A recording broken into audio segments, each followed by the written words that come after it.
السلام عليكم ورحمة الله وبركاته. ازيكم يا بنات؟ موضوع النهاردة هنتكلم فيه عن الديرما رولر، وهنتكلم عن عيوب ومميزات الديرما رولر. كنا عملنا فيديو قبل كده مع بعض واتكلمت فيه معاكم ازاي نستخدمها، واتكلمت فيه برضو عن طرق استخدامها. طبعا هتحتاجوا برضو ترجعوا للفيديو تاني علشان تعرفوا منه بعض التفاصيل اللي هنتكلم عنها في الفيديو ده. الفيديو ده هنتكلم فيه باستفاضة اكتر عن الديرما رولر، وهنحاول نكون ملمين ببعض المعلومات المهمة جدا بحيث ان انتي تقدري تستخدمي الديرما رولر بدون ما تسبب ليكي اي مشاكل او اي ضرر في بشرتك. زي ما قلنا قبل كده ان احجام الديرما رولر بتبتدي من 0 ملم ل 3 ملم، وكل مقاس بيعالج مشكلة معينة في البشرة. ما ينفعش ان انا استخدم مقاس كبير على مشكلة عندي لا تستدعي ان انا استخدم عليها مقاس كبير، علشان طبعا ما اذيش الطبقات الداخلية من البشرة. طبعا لسه عند كلامي زي ما انا قلت لكم تقدروا تستخدموا للاستخدام المنزلي من 0 ملم ل 1 ملم لحد ما تكوني متمكنة قوي في استخدامك ليها، علشان طبعا ما تأذيش بشرتك او تضري الطبقات الداخلية من البشرة. دلوقتي هنتعرف مع بعض على الحاجات اللي احنا هنحتاجها مع الديرما رولر علشان نقدر نعمل جلسة صحيحة ونكمل السيركل بتاعتنا. اول حاجة هنحتاج مخدر موضعي. المخدر الموضعي بحتاجه في حالة ان انا بستخدم حجم الابر كبير او مش قادرة اتحمل الألم بتاعها. بسيبه مدة تلت ساعة او نص ساعة وبغسل بشرتي كويس جدا، وبعدين ببدأ الجلسة عادي جدا. تاني حاجة وهو الكحول الطبي. الكحول الطبي زي ما كنا قلنا في الفيديو اللي قبل كده بستخدمه لتعقيم الديرما رولر قبل وبعد. هنيجي بقى للماء المقطر او المية المعدنية والقطن المخصص للوجه. دول انا بستخدمهم في حالة ان انا بستخدم حجم الابر كبير. طبعا لازم او بشرتي هتكون معرضة ان هي يكون فيها نقط دم من وخزات الابر طبعا اللي حجمها كبير. بمسح الوش كويس جدا من الدم بطريقة الطبطبة علشان ما اذيش الطبقة طبعا بتاعة بشرتي بتكون ملتهبة من الجلسة، فطبعا بمسح بالطبطبة كويس جدا علشان ما نقلش الدم لمكان تاني واسبب ليها اي ميكروب. بالنسبة للمضاد الحيوي، المضاد الحيوي بستخدمه بعد الجلسة وبسيبه على بشرتي حوالي ساعتين. والمضاد الحيوي ما بستخدموش غير في حالة ان انا بستخدم حجم الابر كبير ومسببالي تهيجات في بشرتي او التهابات جامدة، بستخدم المضاد الحيوي. لو بتستخدمي مقاس صغير هتستغني عن المضاد الحيوي. اخر حاجة الفيتامينز هنستخدم فيتامين سي او فيتامين سي.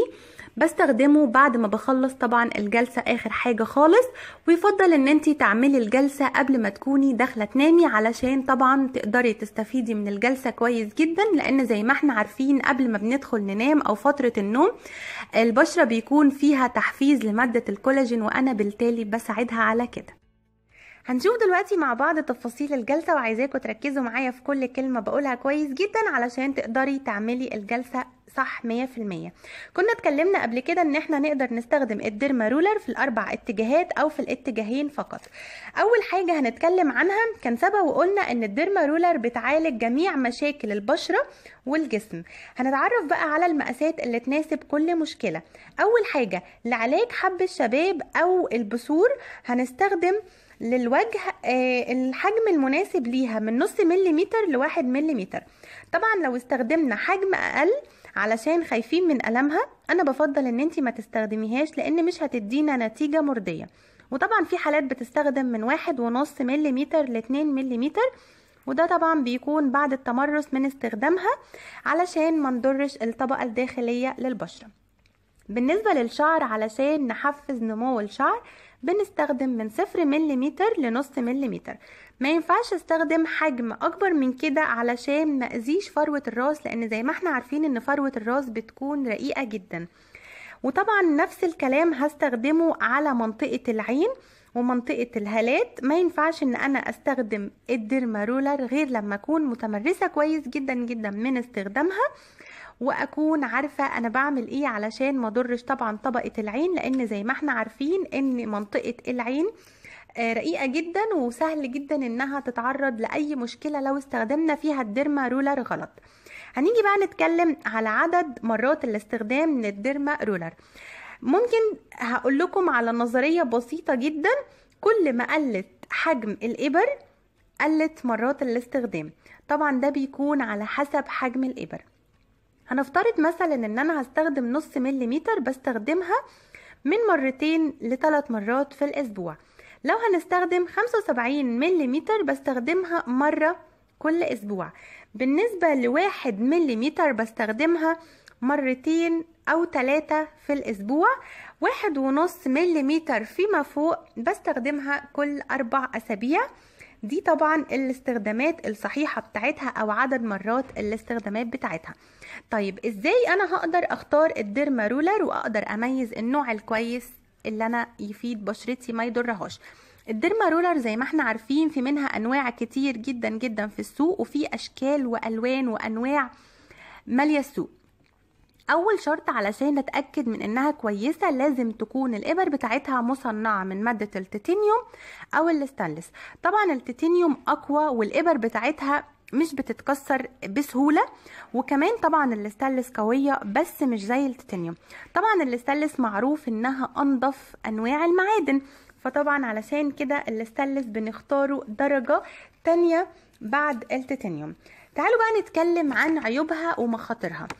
انا حتى الان ما شفتش اي اثار جانبية سمعتها عنها او من استخدامي الشخصي ليها، سواء بالمقاس الصغير او الكبير.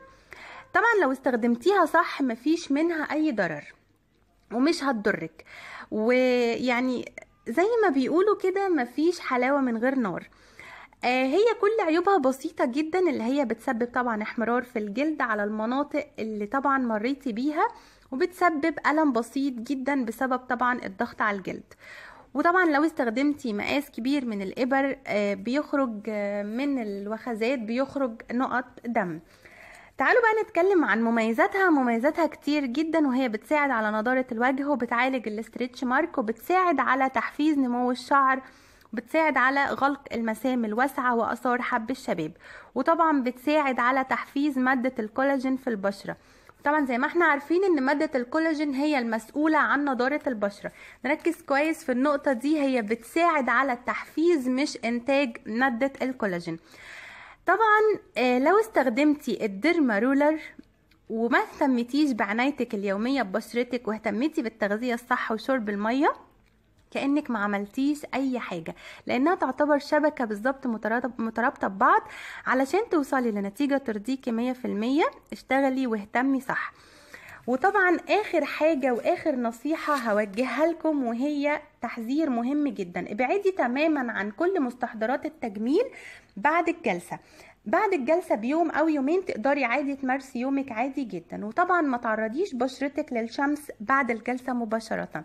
طبعا اتمنى اكون قدرت اوصل لكم المعلومة بطريقة مبسطة، وتكونوا ملمين بالموضوع بالكامل، وتقدروا تعملوا جلسة الديرما رولر بطريقة صحيحة 100%. واتمنى ان الفيديو عجبكم، وما تنسوش طبعا لو عجبكم الفيديو تعملوا لايكس وشير وسبسكرايب. اشوفكم على خير في فيديو جديد ان شاء الله. باي باي. واكيد طبعا انا ما نسيتش اقول لكم انكم هتلاقوا لينك الجروب اللي جبت منه الديرما رولر اللي استخدمتها قدامكم في الفيديو، هسيبه لكم في صندوق الوصف او في الديسكريبشن بوكس. وهتلاقوا كمان متواجد عندها فيتامينز اي وفيتامين سي وفيتامينات تانية برضو مفيدة للشعر وللبشرة.